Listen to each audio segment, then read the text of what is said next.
Hi everyone, welcome to All Things Iceland, the best place to get the inside scoop on Icelandic language, culture, history, and nature. My name is Jules, and today I'm going to be talking about a really intense topic, one that is deeply personal for me because I live in Iceland, but also because I am from the United States, specifically from New York City, born and raised there. And it has been really fascinating to see Iceland's response to George Floyd's murder, as well as learning that a lot of Icelanders, obviously had no idea about systemic racism in the US and how that is unfolding and why things are happening the way they are currently. I made this video mainly because a lot of people were asking me about doing it and giving them an update. It's been a little while that I, took my time in order to gather myself for it because it has been a really hard time processing all that is happening in the world, specifically in the United States, and knowing that I'm away from there. So those is just kind of why I've had to hold off a little bit from doing a video like this, because I wanted to be able to center myself enough to provide the information and not be too emotional on camera. So I'm just gonna jump in though, but before I do that, make sure you are subscribed and you hit the notification bell so you don't miss out on more videos like this. This topic obviously is one that is very worthy to talk about, and I am grateful for those that are listening and for anyone who ends up sharing this in order to kind of spread awareness about what is happening specifically in countries outside of the US that are majority white when it comes to responding to the US's racism. One thing I want to point out before I talk about the gathering that was had here in Reykjavik is that there is an Icelandic MP on the same day in which there was the gathering, which is June 3rd, 2020, who ended up making a very passionate speech in Parliament about Iceland speaking up against racism in the United States. And I'm just kind of looking here at what he said, which is, I'm quoting this: "We simply must have the spine to speak directly with Americans. This is why I implore the government to criticize the systemic injustice that has pervaded the United States for over the past 400 years, and not least of all, criticize the response of the current president, who is fanning the flames of chaos and is making matters worse."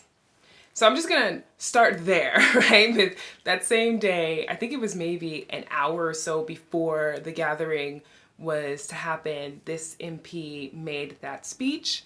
Then we end up having the gathering, which was pretty long for Iceland, meaning normally if there's like a protest in Austurvöllur, which is the area downtown where a lot of these protests are held, they might last like a half an hour, maybe 20 minutes. Like, they just don't normally last a long time.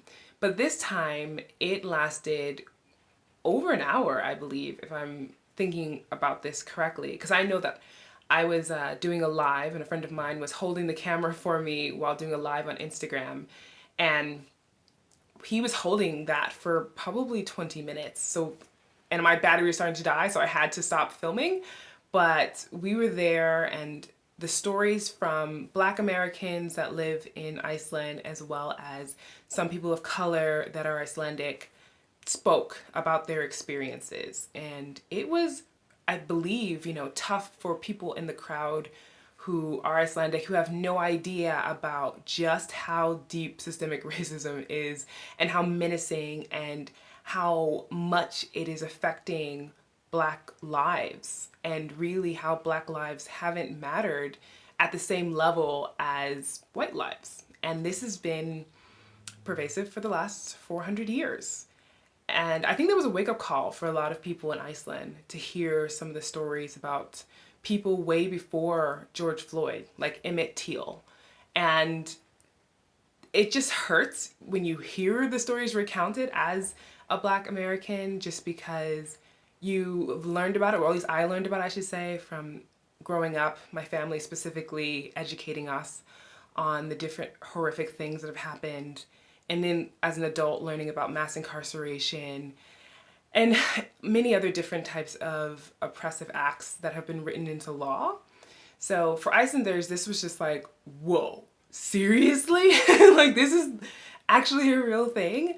Because I really believe a lot of people here in Iceland, just from kind of talking to them, A, they never really had to give it much thought, but B, is a lot of people assumed, okay, slavery is over, gotten past that point, everybody's equal, we're all moving on with our lives, right?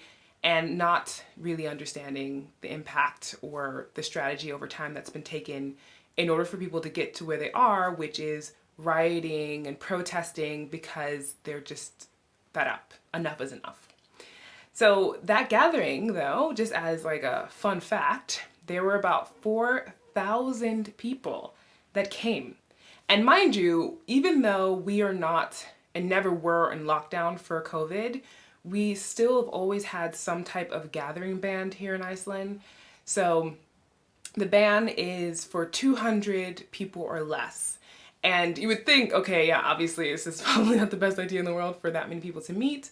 But luckily, we have not had many cases or new confirmed cases of the virus over many days. And it happens where maybe there's like one or so that pop up, but there haven't been especially multiples. And thankfully, as far as I know, there hasn't been a spike in COVID-19 cases because of all of these people that gathered at Oystervöllur to stand in solidarity with Black Americans.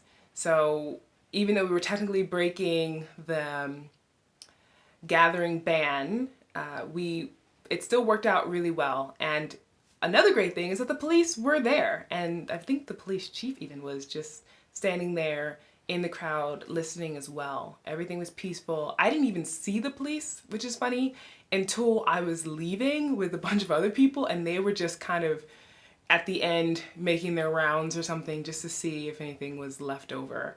So yeah, it was really pleasant gathering. It was still hard, and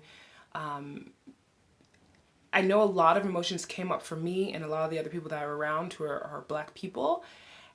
The other amazing thing, and I don't want to say crazy, but it was just kind of shocking to me, is I saw way more people of color at this gathering than I've ever seen in Iceland. I was just like, where do these people come from? This is amazing.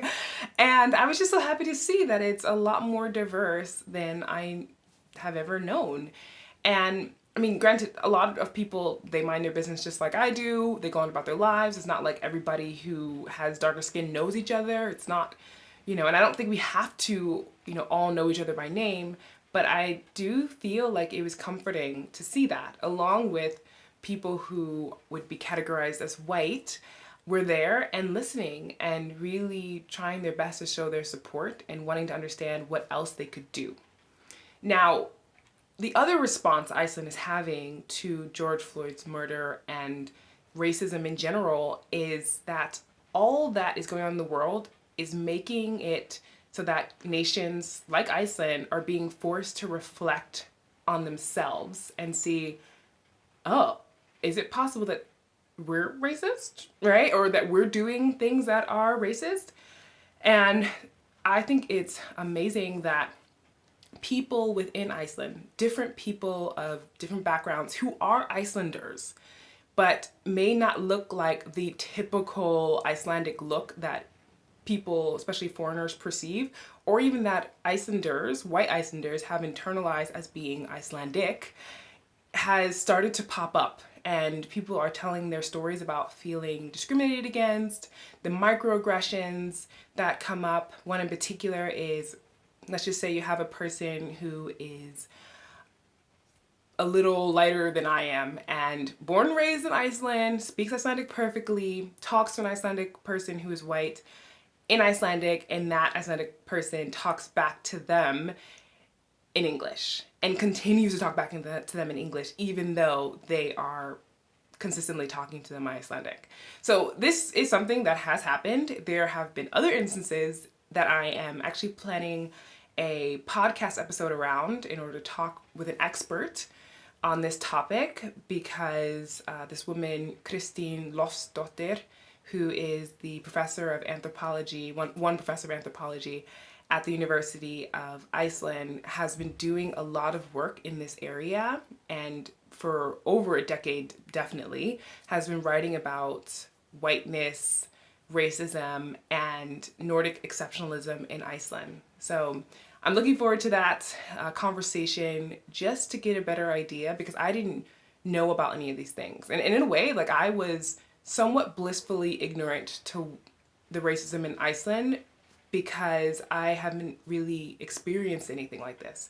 And maybe because I'm not completely fluent in the language, I kind of miss out on maybe some of the things that come across that are racist, or these jokes that maybe I just don't completely understand.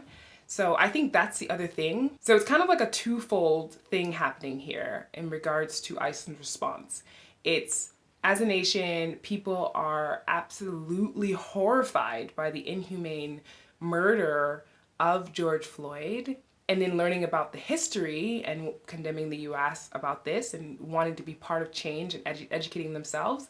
But then also, like I mentioned, just the internal awareness that is happening, and hopefully the change is coming because of people being willing to look at themselves and say, hey, have I done something? Have I been a part of something that was racist?